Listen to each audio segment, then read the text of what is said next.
Em nome do Pai, do Filho e do Espírito Santo. Amém. Crux sacra sit mihi lux, non draco sit mihi dux. Vaderetro satana, nunquam suad mihi vana sunt mala, velibas ipse venena bibas. Do Pai, do Filho e do Espírito Santo. Amém.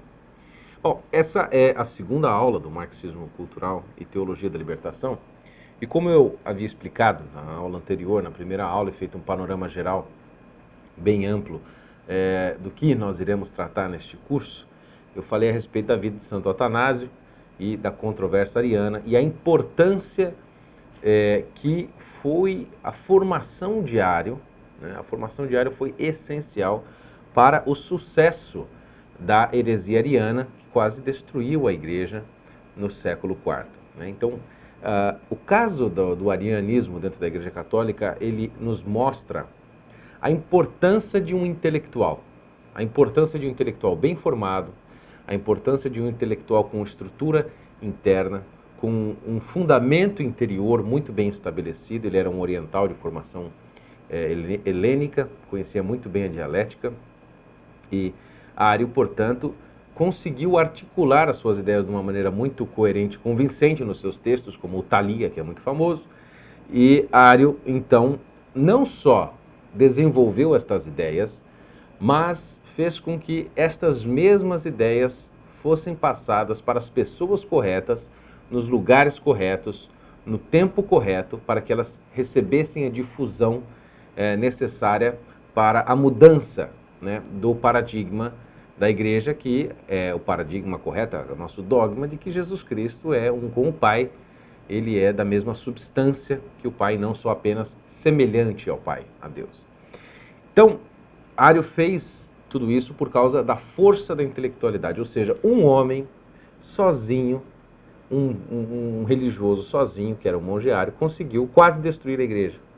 O que o general Napoleão não conseguiu, o que Stalin não conseguiu, o que tantos outros que perseguiram a igreja, até mesmo no segundo século, nunca conseguiram. Aquele homem com uma ideia ameaçou a unidade da igreja e quase conseguiu ter sucesso. Não que ele quisesse destruir a igreja em si mesma, mas a sua ideia era danosa para a estrutura da própria igreja católica. Então, a força de um intelectual nunca deve ser subestimada. E é disso que se trata o marxismo cultural, que vai desembocar, obviamente, mais para frente, na teologia da libertação. Mas ali, em torno de 40, 50 anos depois. Então, o que nós temos de ter em mente é que esse trabalho de intelectual, ele é o cerne da coisa. Portanto, ele deve ser sempre o nosso foco. Então, nós vamos ter que começar do começo. Nós vamos ter que começar contando rapidamente a história de Karl Marx, que foi o homem que fundou esta ideia chamada comunismo, a qual seria um fruto de um governo transitório, que ele chamava de governo socialista, que seria um governo de transição para a implantação dessa sociedade perfeita, utópica, idílica, maravilhosa, que seria o comunismo, a qual nós não vimos até agora e não iremos ver, porque isso é tão verdade quanto as renas voadoras do Papai Noel. Então, o poder de uma ideia construída nos lugares certos. Bom, como eu já disse, antes de nós entrarmos na vida de Karl Marx, nós temos de ter uma coisa muito importante em mente.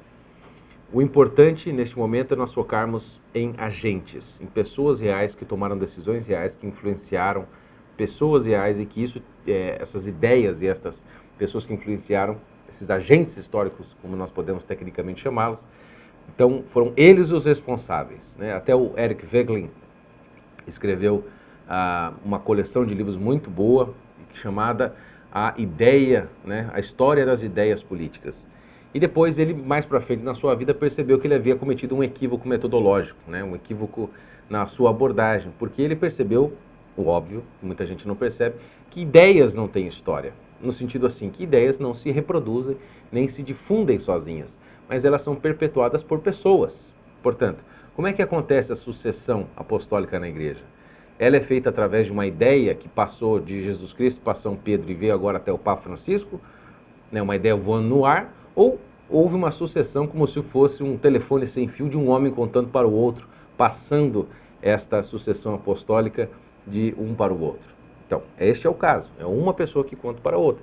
Se, por exemplo, nós vamos falar a respeito de Antônio Gramsci, se ele nunca tivesse tido contato com as ideias socialistas e comunistas nos seus livros, as suas pesquisas, etc., ele nunca teria produzido o que produziu. Portanto, ele teve acesso a documentos, ele mesmo. Então, é disso que se trata. Então, não há uma compreensão exata e uma compreensão...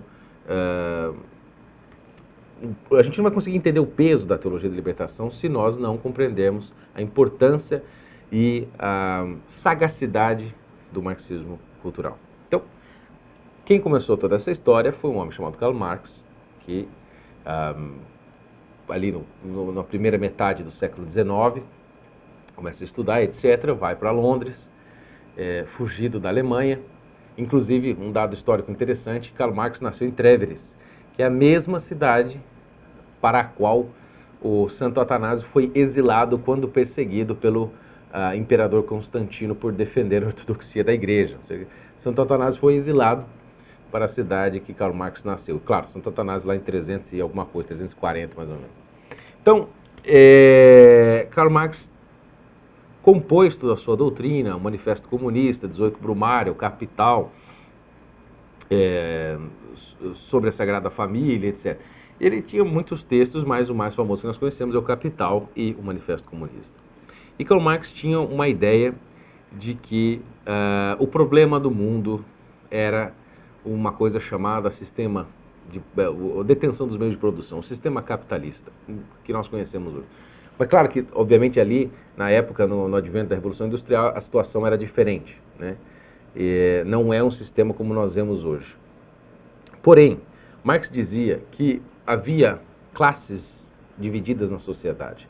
Dizia que havia, então, os burgueses que estavam tomando, que tinham, na verdade, nas suas mãos, que detinham em suas mãos o poder dos meios de produção.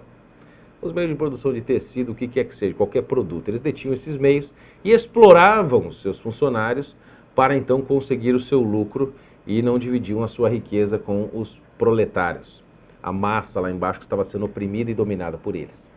E Marx dizia que existia uma tensão natural entre os burgueses, entre os proletários e os burgueses. Existia uma luta natural, existia uma oposição quase que ontológica do próprio ser humano, do proletário com o burguês, e que, portanto, segundo ele, nos seus textos, aconteceria um momento na história que, naturalmente, o número de proletários no mundo iria crescer demais na base, iria ficar muito desproporcional em relação aos burgueses aqui em cima.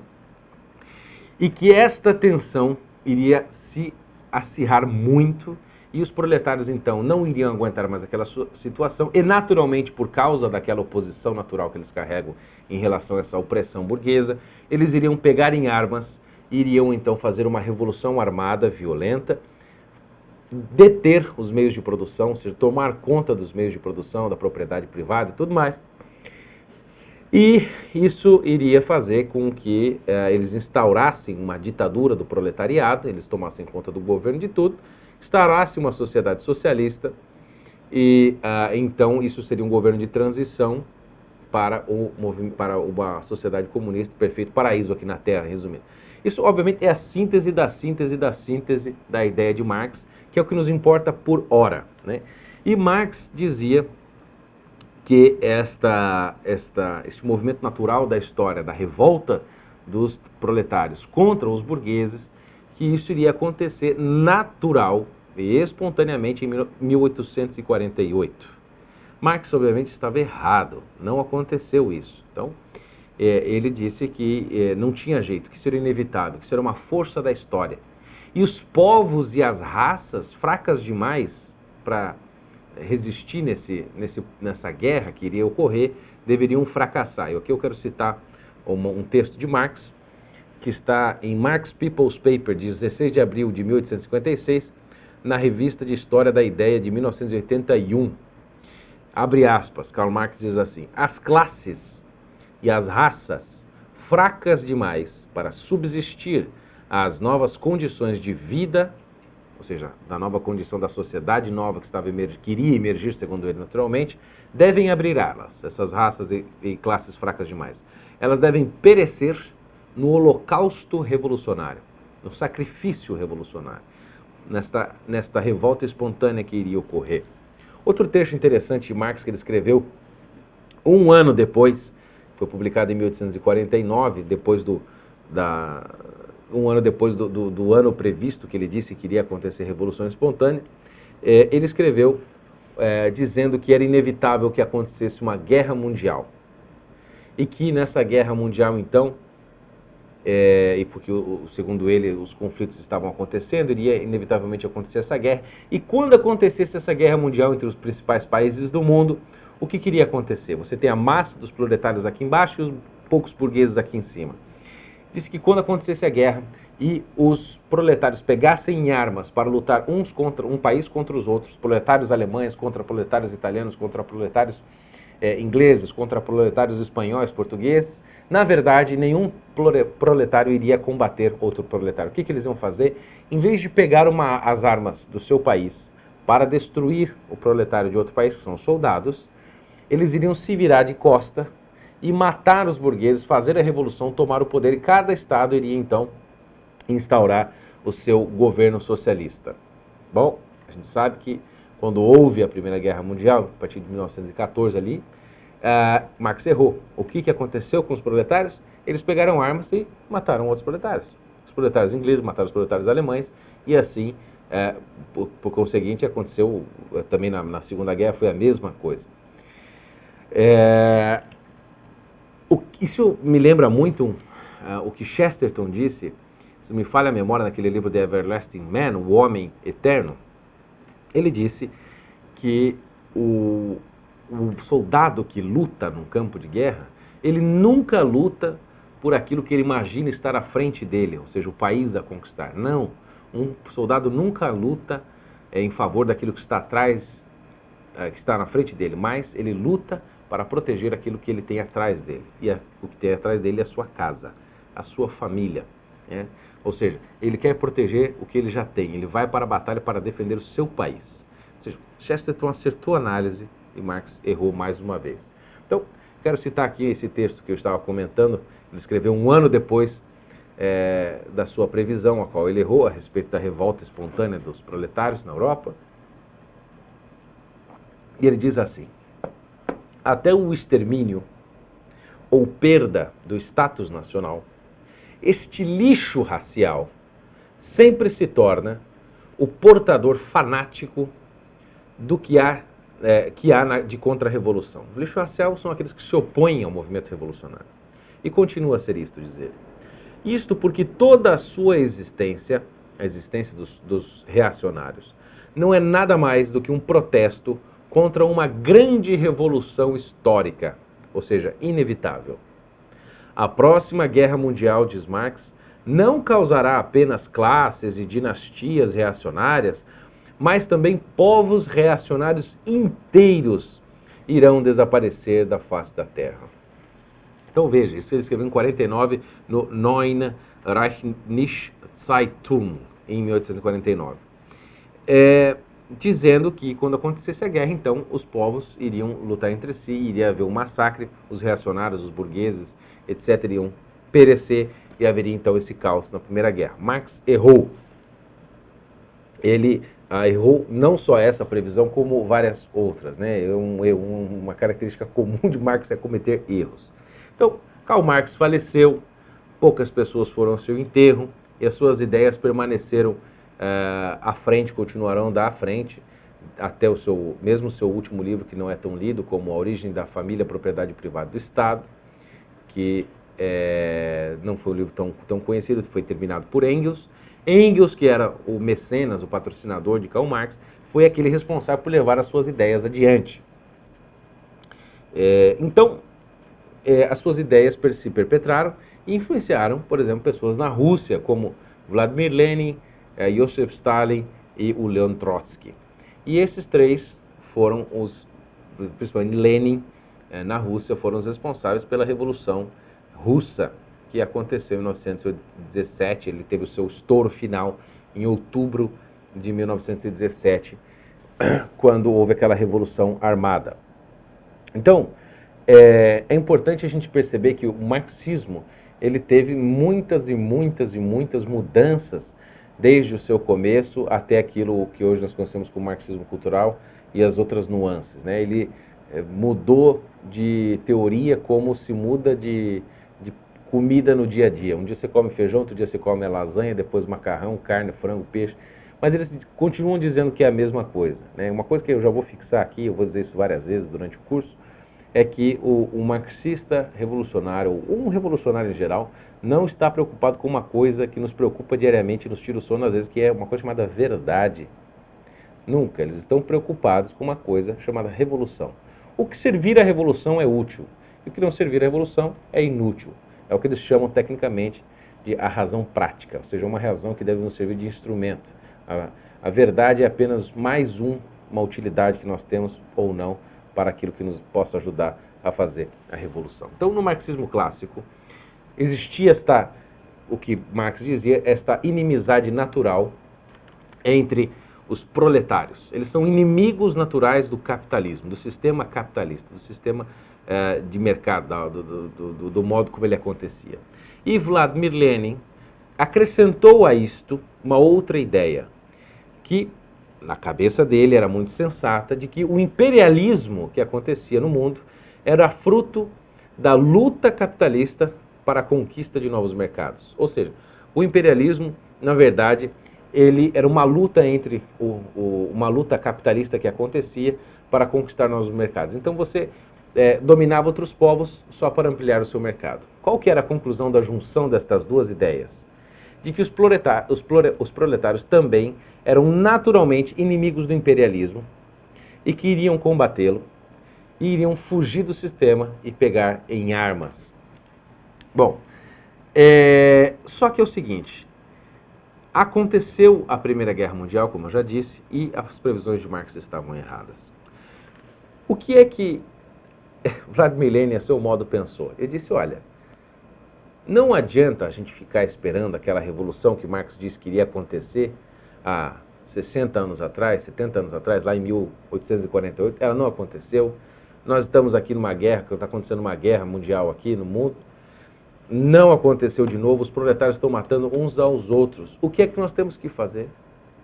Nós temos que pegar em armas e nós vamos ser os representantes do povo, a voz e a vontade do povo. Nós vamos pegar em armas e nós vamos tomar o governo e fazer então a nossa própria revolução e incluir o povo. Daí de baixo para cima nós vamos impor os nossos ideais, transformar uma sociedade uma sociedade socialista, onde nós deteremos o meio de produção, iremos distribuir tudo, fazer uma sociedade comunista e nós chegamos ao paraíso perdido. Bom, foi isso que eles fizeram. Eles, em 1917, fizeram uma revolução, Lenin, Trotsky e Stalin, principalmente.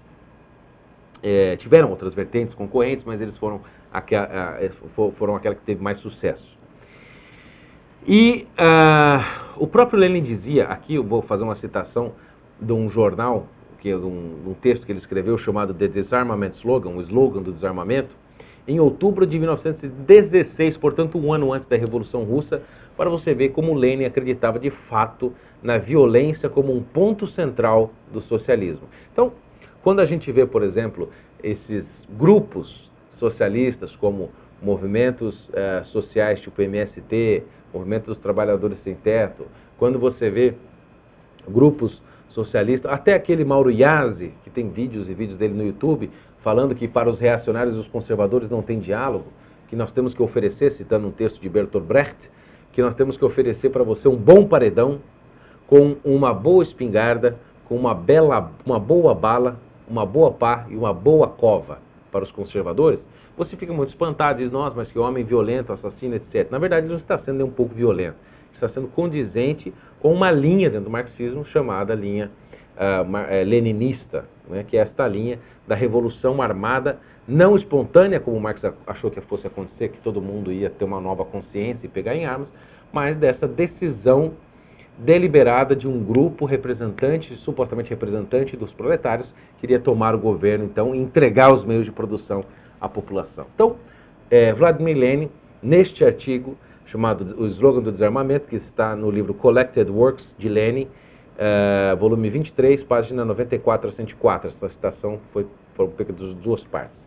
E Lenin diz o seguinte: quem espera que o socialismo aconteça sem uma revolução social e sem uma ditadura do proletariado não é um socialista.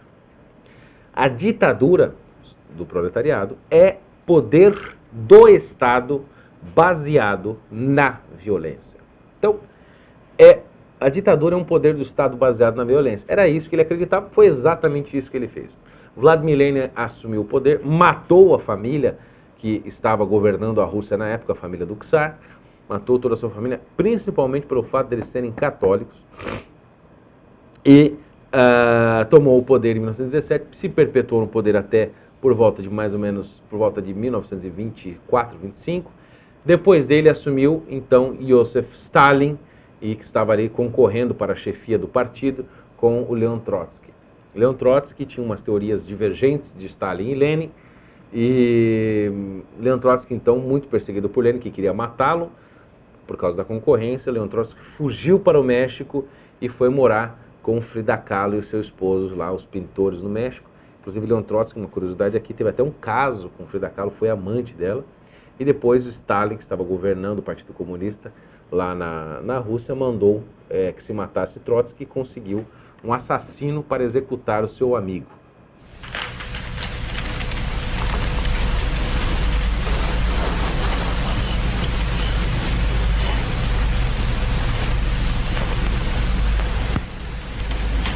They like simplicity. Analyze, distinguish. It's a question of precision.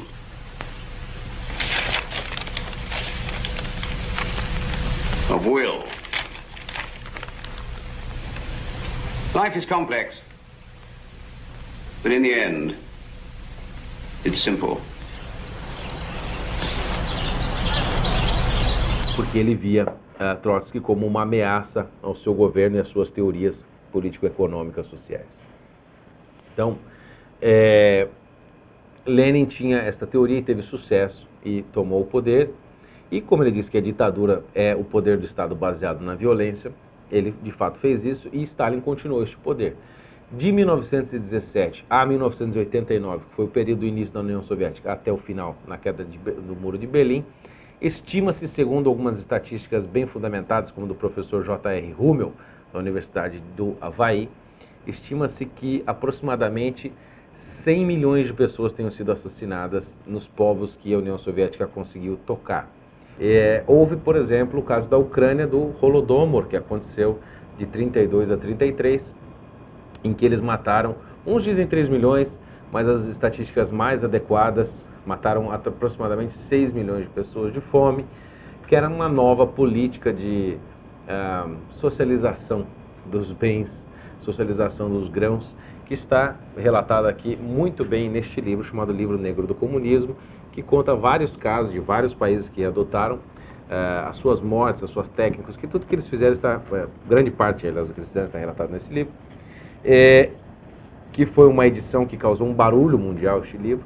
E no capítulo 8 deste livro, na página 193, é dito o seguinte, que a grande fome de 1932 a 1933, que representou, segundo fontes hoje incontestáveis, dizem os historiadores franceses, mais de 6 milhões de vítimas, fez parte durante muito tempo de algumas lacunas do regime soviético. Portanto, isso foi negado por muito tempo.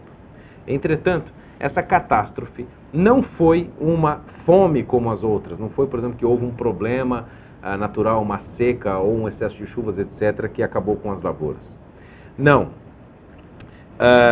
Por exemplo, com o intervalo das coisas, não. Ela foi uma consequência direta de um novo sistema de exploração feudal militar do campesinato, de acordo com uma própria expressão do dirigente bolchevique anti-stalinista Nikolai Bukharin, instaurada durante a coletivização forçada e uma ilustração trágica do impressionante retrocesso social que acompanhou o assalto perpetrado pelo poder soviético no campo no fim dos anos 20, porque Stalin já estava no poder ali desde 1927. Então, o que Stalin fez ali foi pegar os bens da Ucrânia, os bens da terra da Ucrânia, que é um solo muito fértil ali na Europa, e distribuir tanto para o seu país, e algumas fontes que dizem, inclusive, que ele vendia para outros países, até para a América, esses grãos para poder produzir riquezas para a própria Rússia. Então, esse é o estilo de governo um dos estilos de governo, as ações que Stalin implementou no seu governo na Rússia.